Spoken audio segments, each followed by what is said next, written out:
Hey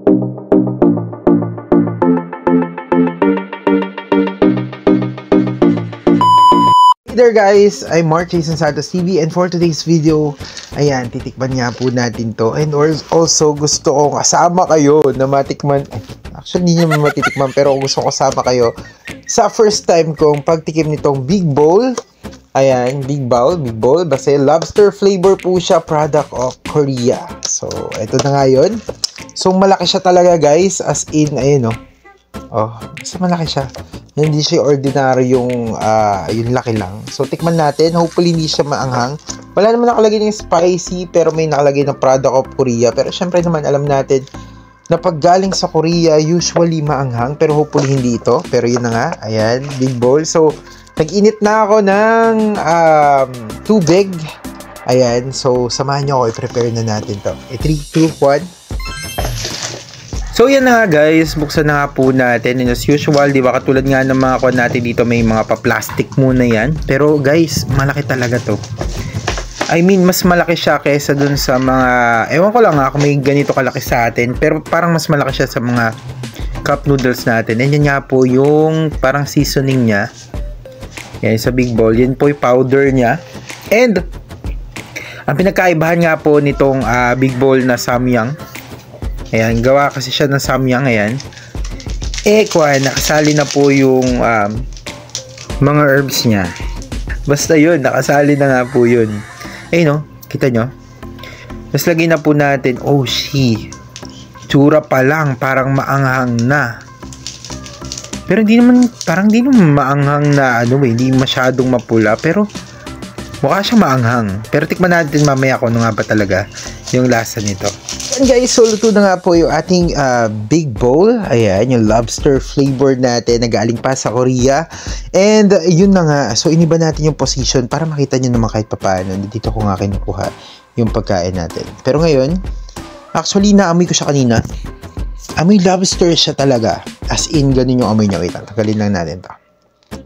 So that, ayan, tagal na siya. So, 3 to 4 minutes nga lang po yung pagpe-prepare nito, yung para makain mo siya. So, after 4 minutes, yan, kainin na natin. Ang cute lang kasi may pag-ganun siya, ayun. Nakikita nyo yun, I think that's the lobster. Ayan, pero mukhang dinesign lang talaga siya. So, tikman muna natin yung lobster.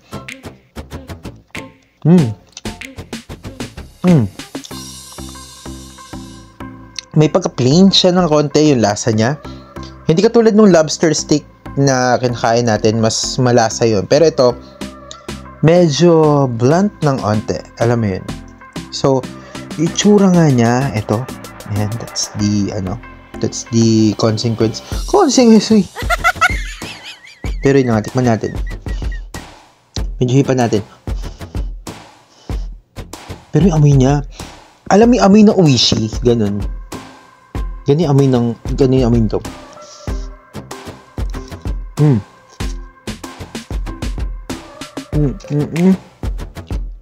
In terms of kanya, yung noodles niya, parang kapit na kapit naman yung lasa nung lobster. So para sa akin, ano siya, masarap din talaga siya. Pero parang kakaiba yung noodles niya medyo itsura niya, medyo may pagkamagalas. Ewan ko lang kung dahil sa ilaw, pero yun na nga. Tikman ulit natin. Parang medyo may pagka-spongy itsura niya ngayon. Oh, may pagka-spongy. Yung sa atin kasi di ba parang ano siya? Parang makintab-kintab na ganun. Pero ito medyo Pero yun.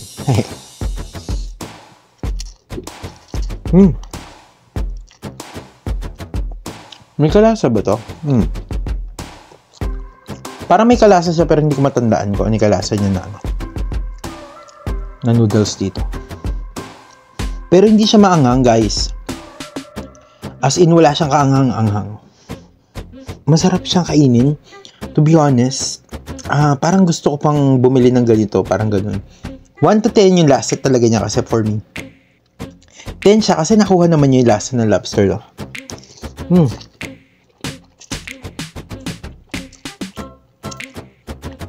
Masarap siya guys.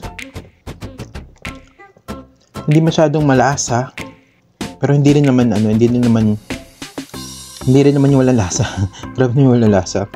Ano siya, more on yung lasa niya, hindi siya yung maalat. Alam mo yun?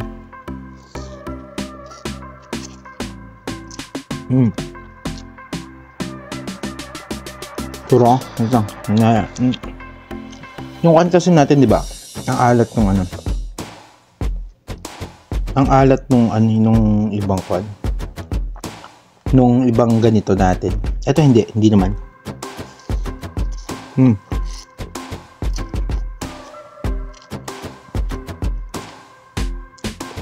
More on parang healthy siya. Para sa akin. Parang healthy.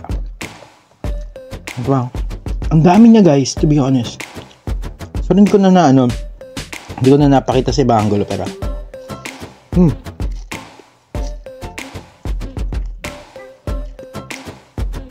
alam niyo ba guys, mahilig ako sa ganito. Ay, meron pa hindi. Mahilig ako sa ganito, pero mas mahilig ako sa pancit canton, yung dry. Ayan.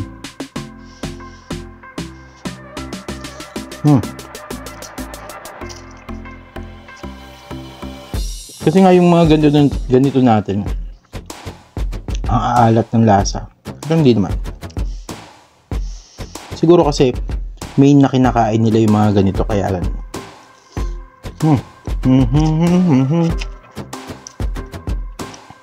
Ang dami niya. To be honest, pwede pa itong pang 2 tao. Pero kung gutom na gutom ka, yan, pang sa'yo lang talaga. Siyempre.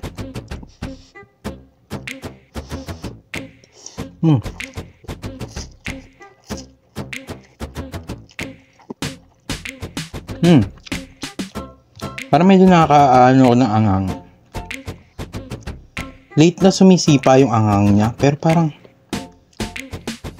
ano lang. Alam mo yung anghang ng paminta? Parang ganun lang. Hindi siya yung anghang ng sili. Parang ganun lang yung anghang niya. So, kaya mo siya ubusin.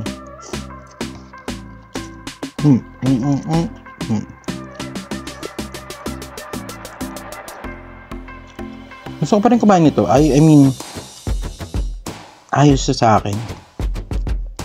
Approve siya sa akin, pero yun na nga. Kung magkikrave ako dito, parang hindi. I mean, for example, nasa may mall ako, tapos makikita ko siya. Tapos, I think, hindi ko alam kung magkano to kasi binigay lang sa ate.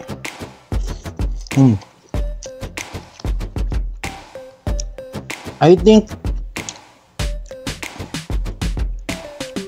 hindi ko siya bibilin ng hindi ko siya bibilin kung wala akong pera. Pero kung sobra-sobra yung pera ko, bibili ko kasi masarap din at madami din naman siya. More healthy yung pakiramdam ko sa kanya kasi dun sa sobrang alat na ibang ganito. Nakon ko lang guys. Ay, wait lang, baka matapon. So, titikman na natin siya.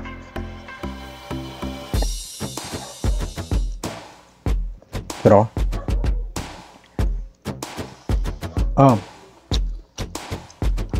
yung anghang niya nasa nasa sauce.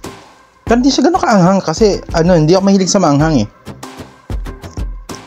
And para makain ko siya and para mahigop ko, ibig sabihin hindi siya gano'n kaanghang.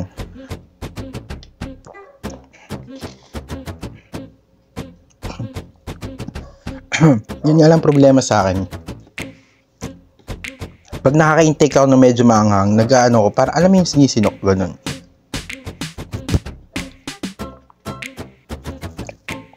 Inom muna akong tubig. So yun guys, yung pre-review nga po natin dito sa may big bowl. As in big naman talaga siya and okay din siya for me. Pwede mo rin siyang ibigay sa mga bisita mo. Parang ganun. May enjoy naman nila. Hindi naman yung parang hindi healthy yung kinakain mo. Kahit papaano, yung lasa naman niya, hindi siya masyadong hindi siya masyadong maalat. So, for me talaga, okay to. Okay din to. Kung sa overall, sa lahat-lahat, i-rate natin. Since tapos na natin siyang kainin, Nakahigop na rin tayo sa sabaw na. 1 to 10 more on nasa 7.50 to. For me. 7.50. Hindi siya ganun kataasan, pero kumbaga, more on kon naman na. Mas gusto ko yung lasa nito kaysa dun sa iba kong natikman ng mga noodles. Ayun. So, yun lang guys. Maraming salamat. And again, kung nagustuhan nyo yung video na to, nung pagkain natin ng Big Bowl Lobster flavor, ayan, comment pag-like. O, kung nakakatikim na kayo nito, mag-comment down below kayo kung ano naman yung panlasa nyo dito. Kasi syempre, lahat ng tao, iba-iba po ang panlasa. Ayan, iba-iba yung pagkakahilig natin sa mga bago. Yung iba mahilig sa maanghang, yung iba sa matamis, which is katulad ko. Yung iba mahilig sa maalat, yung iba mahilig sa maasim, mga ganun. And mahilig na ako sa maasim, pero yun na, basta wag lang maanghang. Ayun.